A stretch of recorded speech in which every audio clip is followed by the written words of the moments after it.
I received a telephone call. It was 3 o'clock in the morning, and the person said, get up out of bed and have a look at the news. And I went and looked at the news, and of course it was those familiar scenes we all know of now, of a plane being driven into the Twin Towers. And from the newspaper of the day, it said, terror war on US. And the word terror will continue to resound in our ears. And from the Telegraph, it says, Apocalypse, New York. This, I believe, was indeed an apocalyptic scene, and it would change the world forever.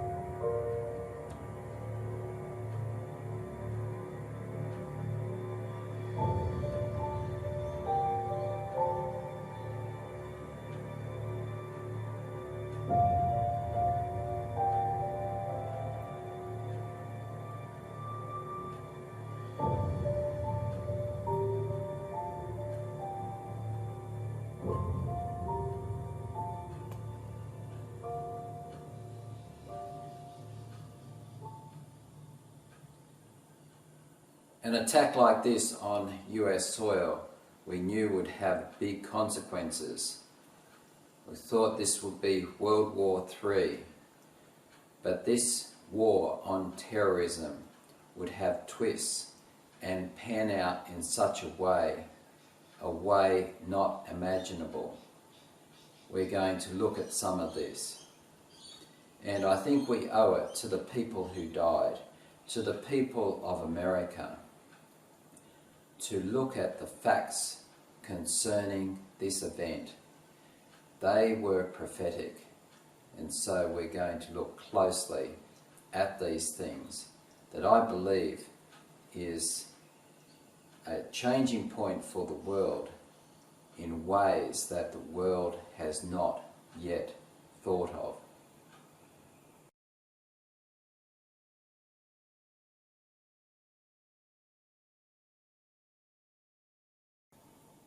"9/11 is a number recognised to have changed the world forever, but few realise how and by whom and the full implications of such.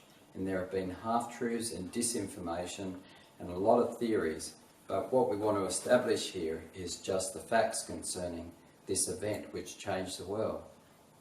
It changed the world forever. Concerning the wars on terrorism, what would happen in the Middle East, particularly the freedoms of the once free West, and the constitutions of the Western world were at stake. What could be said and published is also at stake. Laws are being used to crack down on these things. When a ship is wrecked in the sight of the shore, people do not idly look on. They risk their lives in an effort to rescue men and women from a watery grave. In this case, it was a fiery grave. People were jumping from the building, as we saw in the videos earlier, and it was just a horrific, tragic scene. Never been witnessed something like this before. And 100 years before the whole event, we have these prophetic words, literally prophetic words. Listen carefully. On one occasion when in New York City I was in the night season called upon to behold buildings rising story after story towards heaven. Which buildings? New York, story after story. These buildings were warranted to be fireproof, and they were erected to glorify the owners and builders. Which buildings in New York were a symbol of New York itself? Was it not the Twin Towers? Were they not considered to be fireproof? Higher and still higher these buildings rose, and in them the most costly materials were used, and they would have been expensive just to make them. out of the steel and construction to be that high, and this was a monument to New York. The scene that next passed before me was an alarm of fire. Men looked at the lofty structures and supposed them fireproof and said they are perfectly safe. No one looking on that day would have ever dreamt that the whole building was coming down. But these buildings were consumed as if made of pitch. In seconds they came down. The fire engines could do nothing to stay the destruction. The firemen were unable to operate the engines. But I have no light in particular in regard to what is coming on New York. Specific is this prophetic words concerning New York, only that I know that one day the great buildings there will be thrown down by the turning and overturning of God's power. Well, that's a different slant on the whole thing, isn't it? From the light given me, I know that destruction is in the world. One word from the Lord, one touch of his mighty power, and these massive structures will fall. Scenes will take place, the fearfulness of which we cannot imagine.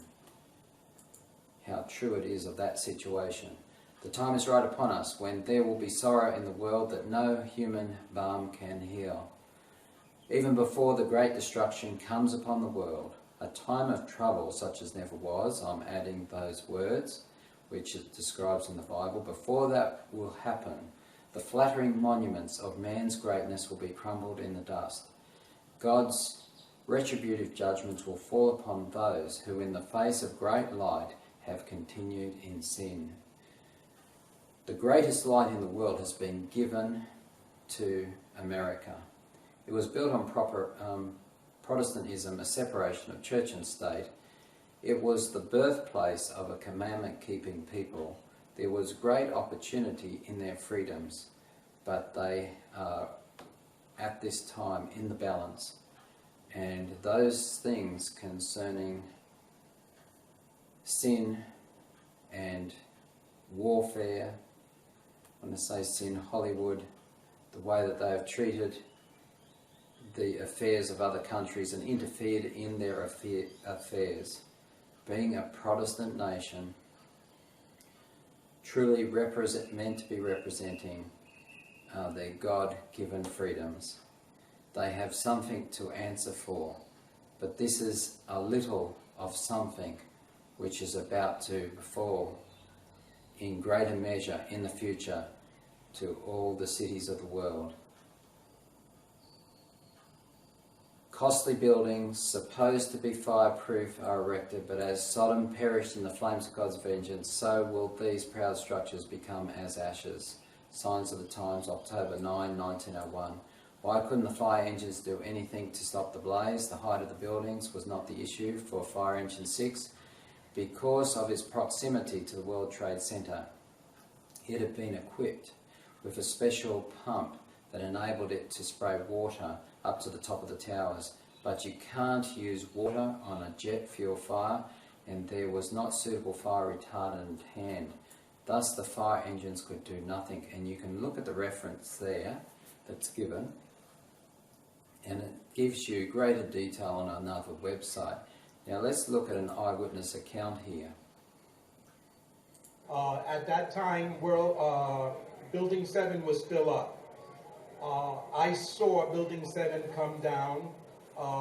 My fellow firefighters who were there, they did that involuntary jerk when a loud explosion goes off. You know, you can't help it, and they did.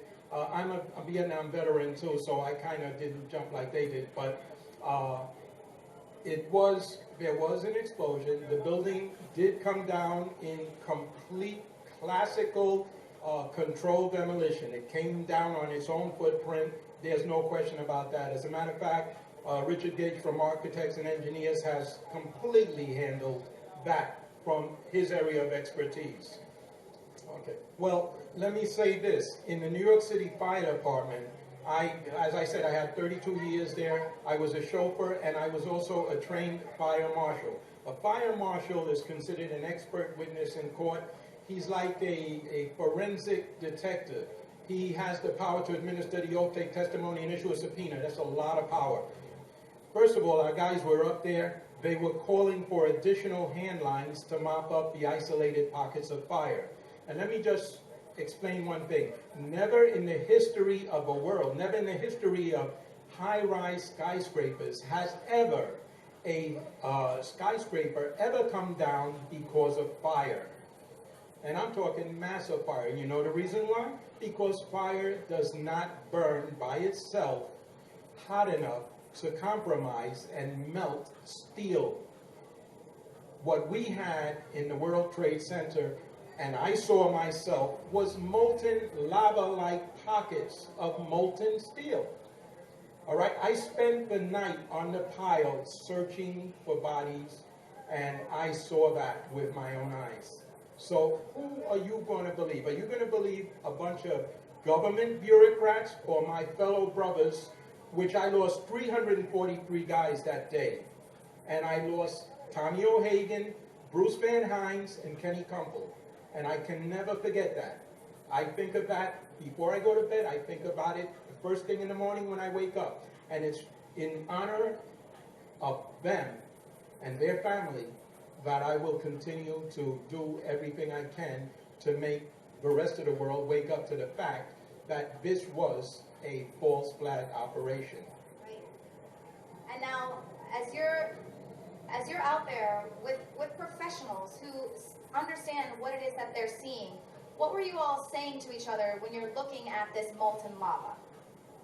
Well, we were overcome with grief. First of all, we lost 343 guys. We weren't talking about that. If you look at the numerous videos, you'll see the guys bent over in incredible grief.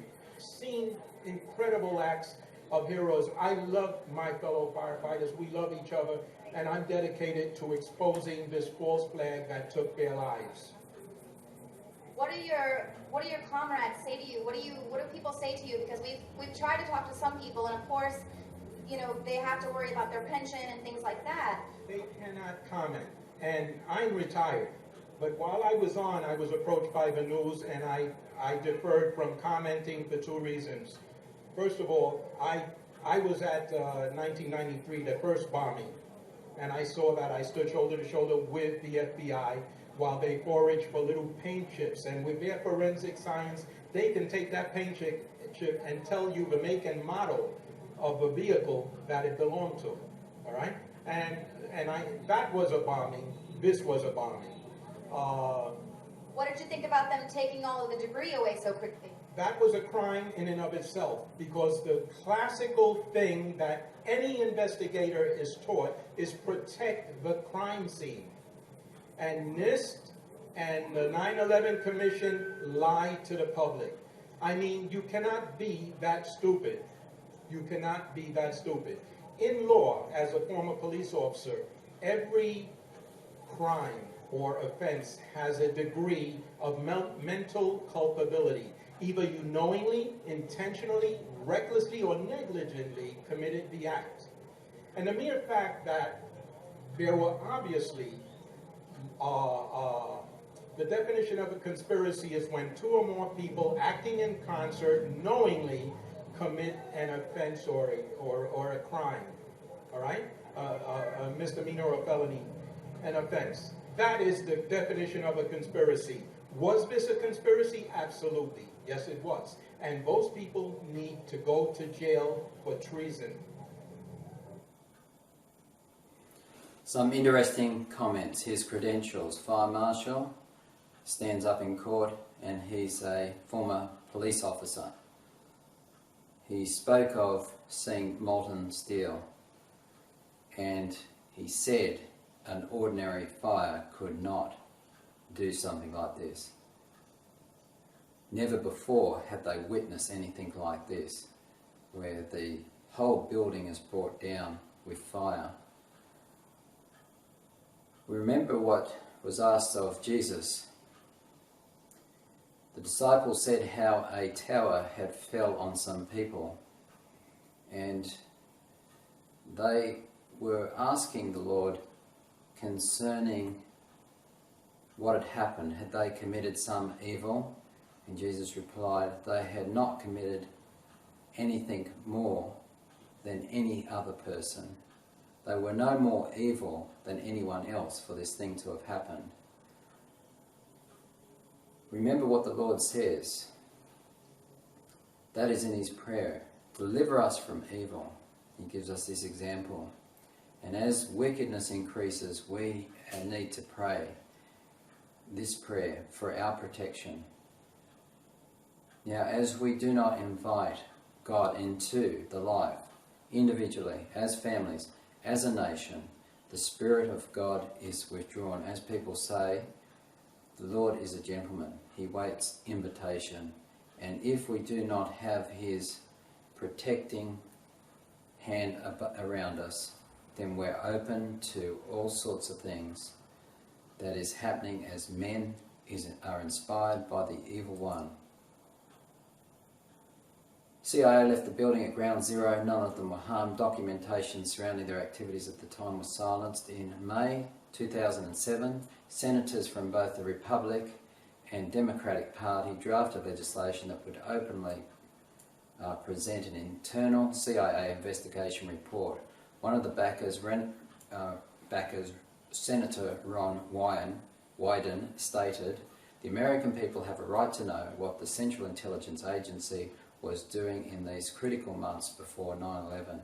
I'm going to bulldog this until the public gets it. The report investigates the responsibilities of individual CIA personnel before and after 9/11 attacks. The report was completed in 2005, but its details have never been released to the public." And so this senator asked many questions, some concerning surveillance, and the answers were very few. Snowden's comments on 9/11, we did indeed have all the information to stop these terrorist attacks, and we didn't. Putin had said that something big was going down and spoke to Bush the day before the attacks. We have the security strategy of the United States of America. It speaks of a hegemony. The President outlined America's aim come post-September 11.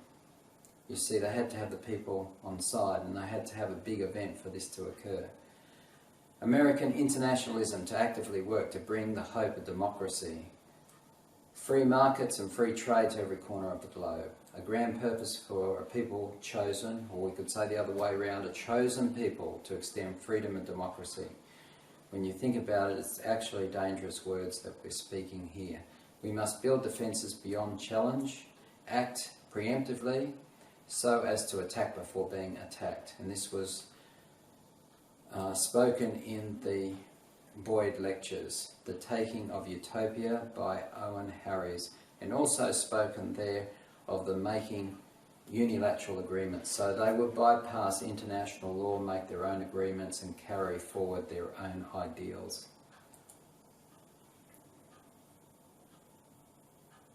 The Project for New America Century is PNAC. It was a neoconservative think tank based in Washington, D.C. that focused on the United States foreign policy. Now, this was established before 9/11 as a non-profit educational organisation in 1997 and founded by, so it gives us the founders, the PNAC's stated goal was to promote American global leadership.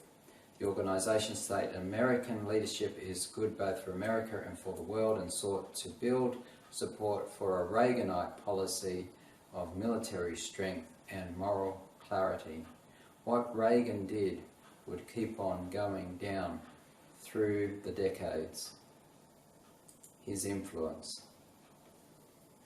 Of the 25 people who signed the PNAC's founding statement of principles, 10 went on to serve in the administration of the US, which is interesting.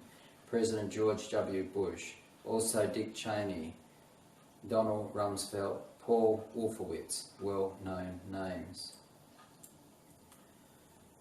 And it has been suggested that PNAC played a key role in shaping the foreign policy of the Bush administration. Well, that would make sense, they were on the board, and particularly in building support for the Iraq War. Now, some have said the influence of this organisation, or this, what they stated here, has been overplayed. But PNAC's ideology was summarised in a major position paper, Rebuilding American Defences. Now, when was it rebuilt? Post 9/11. You had to have the people on side for anything to happen. This document advocated a global Pax Americana unrestrained by international law. Interesting.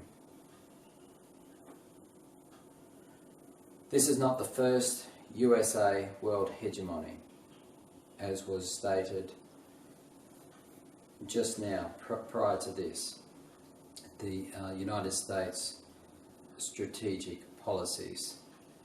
But it is a USA-Vatican collaboration. We go into this further in other videos, and here we have the silhouette of the two, a now famous picture of the two, an historical time. Understanding world hegemony definition: authority or control or dominating influence by one person, country or group, especially by one political group over society, or one nation over others.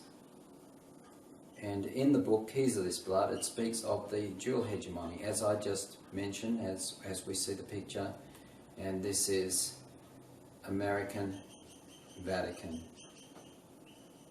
Both Christian ideology, but not pure Christian ideology for sure. Hegemony is not a world empire.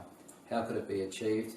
Through the media, company control, banks, the World Bank, winning the space war, covert or spy operations, working with Roman Church intelligence.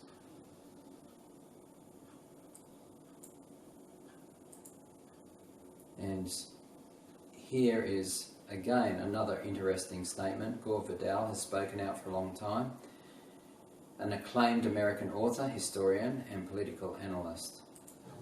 But using the slogan, they got through the USA Patriot Act, which removes many of our liberties. Nobody made a sound when we lost habeas corpus, due process of law. And suddenly Bush managed to get rid of it. Where was a voice on television, aside from mine, that spoke out against this? Where are all those noble jurists, those great lawyers, those lovers of liberty? Where the hell were they? They were nowhere. Now we have a totalitarian government.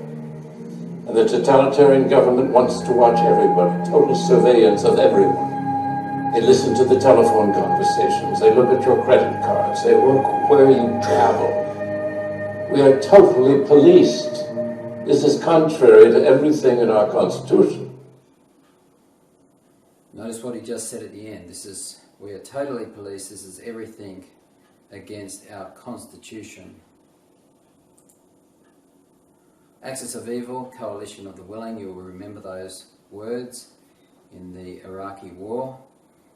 And the influence here, some of it's seen. A quarter of John Howard's cabinet was Jesuit educated. So this is in Australia at the time, one of the three.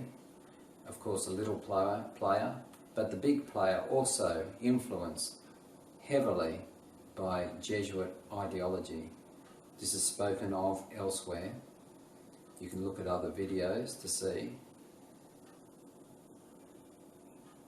Tony Blair's testimony before the Iraq inquiry. He is called one war criminal amongst many.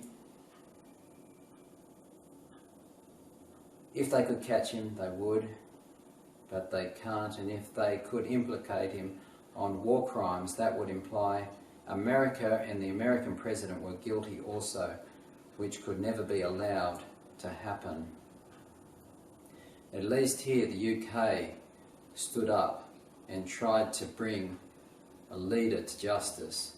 This hasn't happened in America, and considering what happened in America, the 9/11 event, leadership should have been brought to task. three men, and that was Howard, Blair, Bush. So we have America, England, Australia, collaborated in a war in Iraq without UN approval. Blair was accused of exaggerating evidence of deadly weapons, and people worldwide knew there was something up here. Kelly was a weapons inspector who brought the government, that is in the UK, under pressure for exposing the lack of evidence for a war in Iraq. Whistleblower David Kelly, weapons expert, committed suicide, we are told, but extremely unlikely, says many experts. Some will also remember that the CIA were uncovered for acting as independent inspectors in Iraq. This was a news item at the time. Dirty players.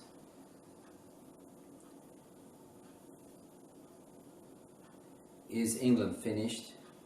We have to ask ourselves this question. But as long as there's a voice, people standing up. As I said, at least they stood up in England concerning the Iraq War, something the Americans didn't do. But because of this major event of 9/11, they allowed the things that carried on from it, which shouldn't have happened. On the 22nd of December 2007, it was disclosed that Blair, who in 1996 had been reprimanded by Cardinal Basil Hume for receiving Holy Communion at Mass, despite not being a Catholic, in contravention of canon law, had converted to the Catholic faith, and that it was a private matter.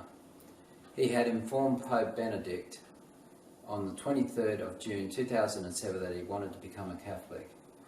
There's something going on. This is not the only case. We look at quite a few similar situations.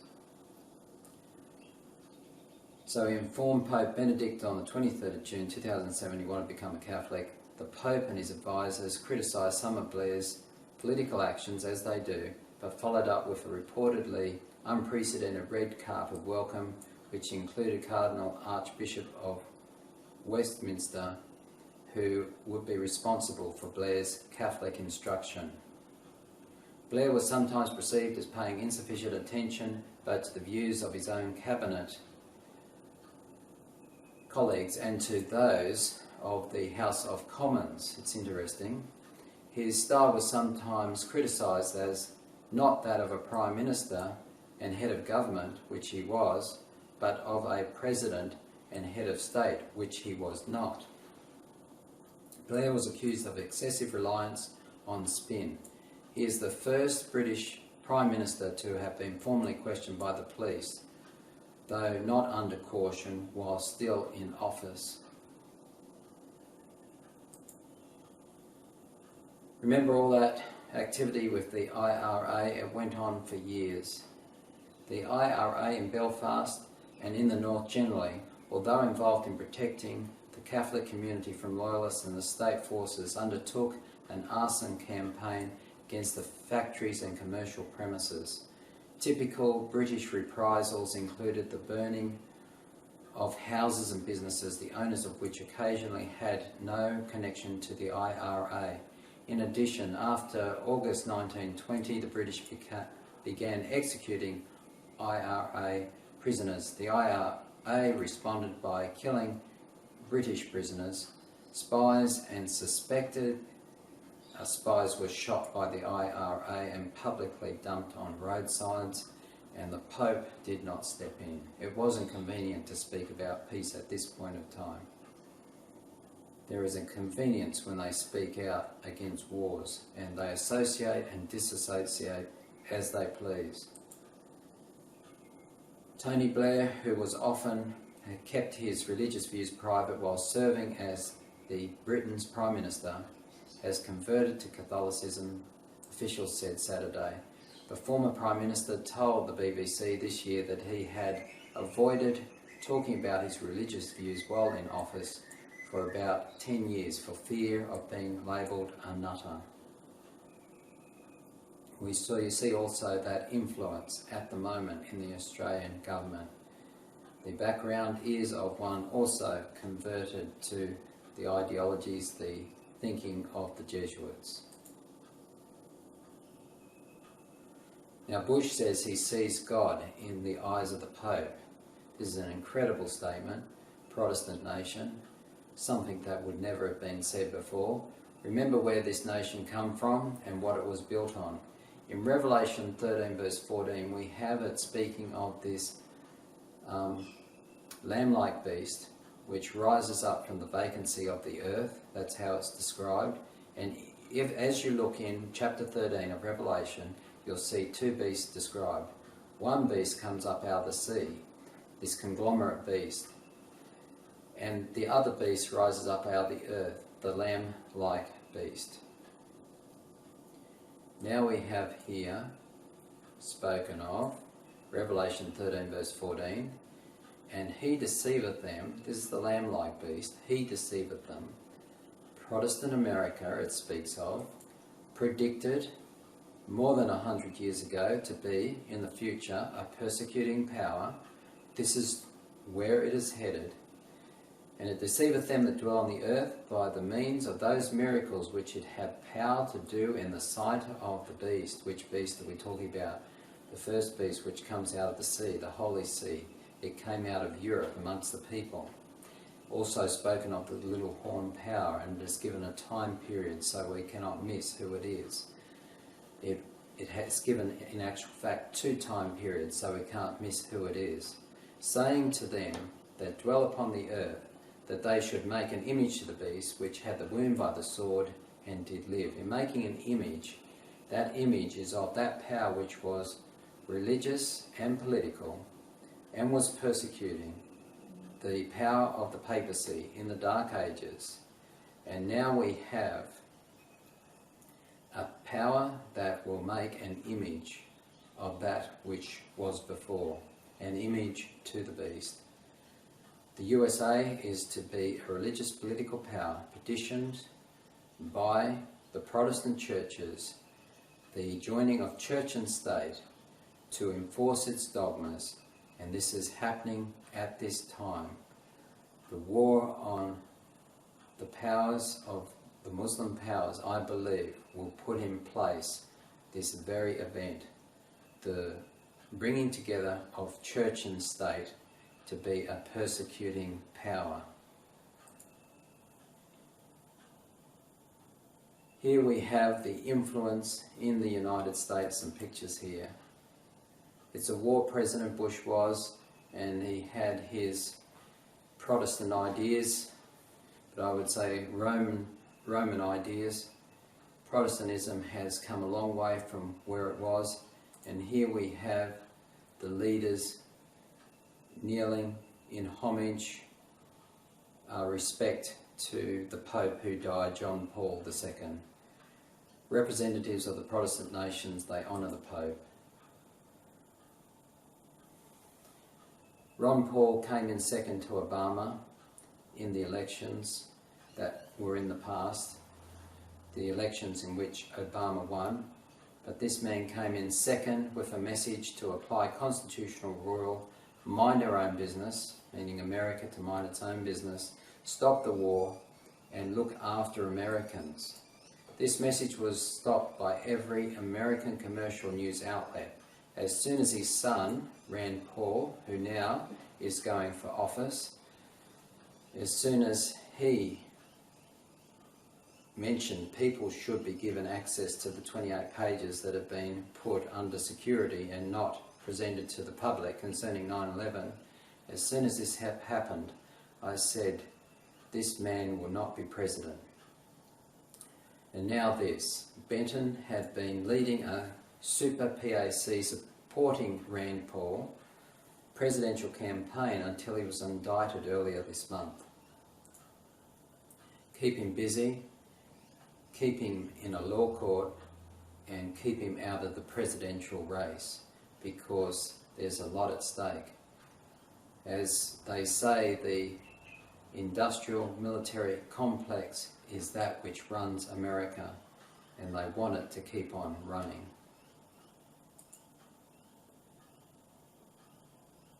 Again, another very interesting comment. This is something that the families deserve to know.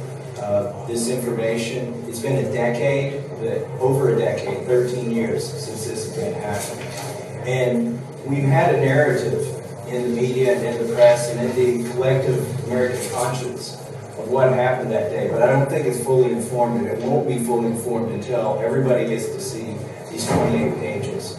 And just to echo what Congressman Lynch said, I'm here for the families, but I'm also here for our country to look forward.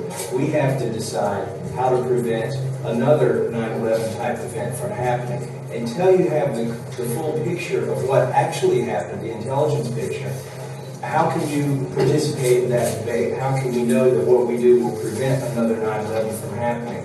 And how can we know that some of the things that maybe we would otherwise endeavor to do might be overreactions?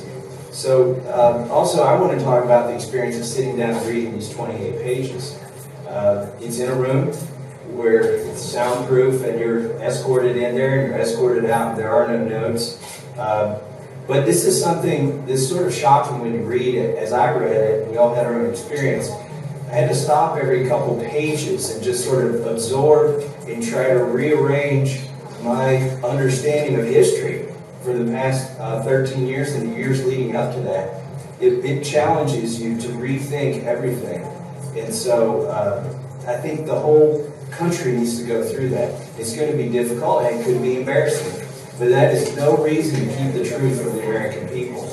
I want to finish with two challenges. I want to challenge all the congressmen who have not read these 28 pages, who have the ability to go read these 28 pages, to do it for your constituents. There are 435 districts in this country. Every congressman needs to see these 28 pages. And then I challenge them to co-sponsor Congressman Jones and Congressman Lynch's bill like I have. And finally, the final challenge I want to issue is to those who would keep these pages secret. You need to have your own press conference. You need to be held to a standard to answer the questions. Why do you want to keep these 28 pages secret? In my estimation, as shocking as the 28 pages are, and as much as they sort of rearrange my understanding of what happened, I don't think it would hurt our national security to release this, and it would give families the answers they deserve as well. Thank you very much. So just to re-emphasize what this congressman had said, he said you're taken into a room to read these 28 pages that have not been released to the public. It's in a room that is soundproof, you're escorted in there, you're escorted out, you're not allowed to take notes. It seems strange and unusual concerning the truth of 9/11. And you may have to rethink everything. That's what he says. Could be difficult, could be embarrassing. Could be embarrassing for the people of America, but they need to know the truth. So if there have been half-truths, maybe no truth, you had to rethink everything, that means the whole situation was built on a lie that has brought America and the world to a whole new place in history